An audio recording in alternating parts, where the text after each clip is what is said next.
To help us make better decisions, we will explore three elements: the inputs, the outputs, and involving others. First element, the inputs. We tend to use either an analytical approach or a conceptual approach when considering inputs to our decisions. They are distinct cognitive processes, each with their own benefits and limitations.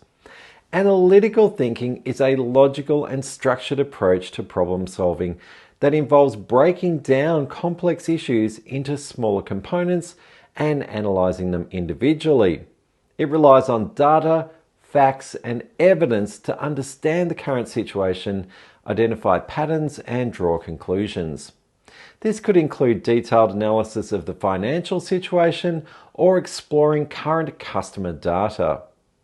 Conceptual thinking is a more abstract and creative cognitive process that involves synthesizing diverse ideas, connecting disparate concepts, and envisaging the possibilities for the future. It focuses on the big picture and the underlying principles or frameworks that shape a situation. This might involve combining products or services together to reach new customers. It could include drawing on lessons from a completely different industry. Leaders need to employ analytical thinking to analyze data, evaluate risks, and make evidence-based decisions. At the same time, conceptual thinking enables them to envisage future possibilities, set strategic direction, and inspire their teams. By leveraging both approaches, leaders can develop comprehensive insights as an input to decision making. Coming up with our Leadership Today on-demand service involved both analytical and conceptual thinking.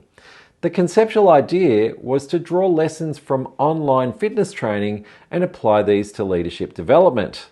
So our service feels quite different to traditional online courses. You don't have to access content in any particular order. Just start where you're interested and expand from there. The analytical thinking involved testing the market, reviewing the content people were most interested in, and analysing competitor offerings. The second element, the outputs. Once we've gathered information and have completed our analysis, an effective decision needs to consider what we could call the head and the heart. The head is logical, rational, cold, and detached.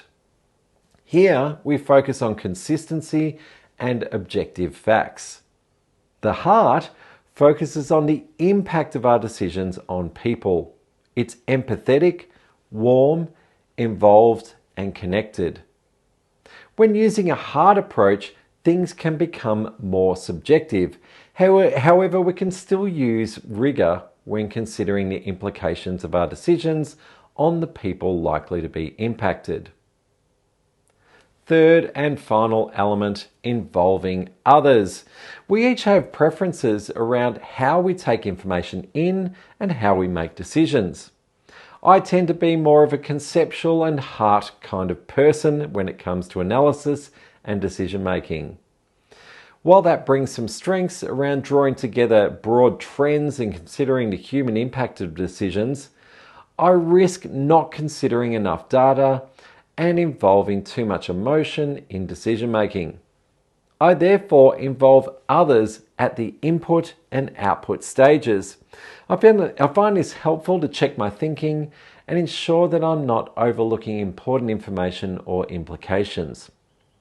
It's particularly helpful to involve people who may be directly impacted by the decision making.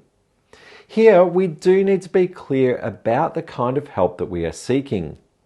Is their involvement an input to decision making, or are they actually making the decision? Clarity around involving others is very important. Well, I hope you found these three elements of effective decision making helpful: the inputs, the outputs, and involving others. This week, I encourage you to apply one aspect that stood out to you. Have a great week.